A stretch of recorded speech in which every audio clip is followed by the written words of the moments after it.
Good morning, boys and girls. So, we are going to continue with Mr. Turrup.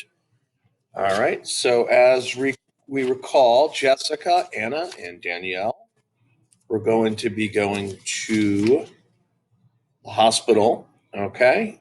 And that's where we're at. So, now we're on to Anna. We're going to do Danielle, and we're going to do Jessica. See how this goes. All right. How are you doing? Mom asked. I shook my head. The hallway was so sad and frightening and long. Beeping and coughing and moaning noises came from everywhere. Mom placed her hand on my shoulder. I'm here, she said. How did you know about the dent in Charlie's truck? I whispered. I couldn't stop thinking about it. I'll tell you later. Do you know him? Yes, I know Charlie, Mom said, but I had no idea he had a little sister. We stopped. Mr. Turrup's store was cracked open, but not enough for me to see inside. Suddenly, my worries and questions about Mom and Charlie vanished. They were quickly replaced by all my worries for Mr. Turrup. Was I ready for this? Danielle, Jessica, and I looked at each other and did our best to prepare for what was coming next. About to go into the room. Danielle. There was no turning back. Dear God, it's Danielle. Please be with me. I'm going to need your help. I guess I could have waited in the car or in the lounge, but being with brave friends kept me moving forward. Beep, beep, cough, cough. Hack, hack, hack. The chorus of hospital noises made me cringe. I felt my shoulders pushing into my ears. We walked past an old lady sitting in the hallway. She was shaking and drooling in her wheelchair. I could hear her grandma saying, You better put me in the ground before you send me off to one of those places with all those drooling geezers. For a second, I laughed inside thinking about of that, but just for a second. We stopped. The sign on the door said Turrupt. The door was partially open, but I couldn't see inside. That's probably a good thing because I may have run back to the car had I seen what Mr. Turrup looked like. The three of us nodded at each other silently. We were ready, or so we thought. This is when I'll need you most. Jessica, Act Scene 3. Action. Mr. Turrup's door stood slightly ajar, so I slowly pushed it open and stepped into his room. He wasn't alone, but he didn't have a roommate. He had a visitor, Alexia.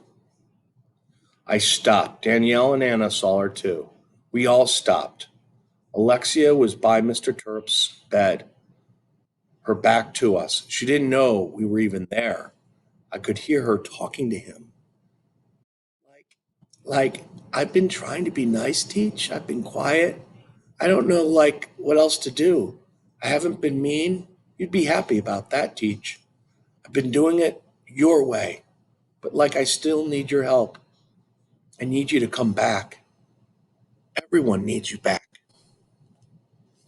I stood right beside Alexia now, but she remained unaware. She buried her face in Mr. Turp's bed and sobbed. I looked at my teacher. He rested peacefully in his white bed sheets amid tubes going in and out of his body, and screens with green numbers and lines on them, and beeping noises. I felt him telling me what to do. I reached out and placed my hand on Alexia's back. She lifted her head and looked at me through her tear-filled eyes. I started crying then too. Alexia stood up and we hugged. A big hug. I'm so sorry, she said. I felt her squeeze me tight. Me too, I said. I've never been to California, she blubbered. My mom threw my dad out of the house last year, and he never got sick. Alexia sobbed into my shoulder. I squeezed her tight now. Through choked tears, I said, My dad's not around either. He's still in California with his girlfriend. We held the hug, not with lazy arms, but strong arms. We squeezed all our sorries out in that hug. When we let go, Alexia hugged Danielle and Anna just the same. Tears filled all our eyes now, even my mom's and Terry's. We sat in chairs next to Mr. Turp's bed. We sat on both sides and said nothing. I placed my book on the stand next to his bed. Anna put her plant, and Danielle tacked her sketch to a wall. We thought our own thoughts and stared at our teacher, who lay motionless with his eyes closed. Yet somehow I felt better. The power of Mr. Turrup, even in his coma, made something huge transpire. I felt like I could float. The past has been buried and we were ready to move forward. When it came time to leave, I touched Mr. Turrup's hand and whispered, "Thank you." Then I walked out with my 3 friends. All right. In tomorrow's reading, back to Lexi. Changing character here, huh? Something to think about. All right. Till next time, boys and girls, have a wonderful day.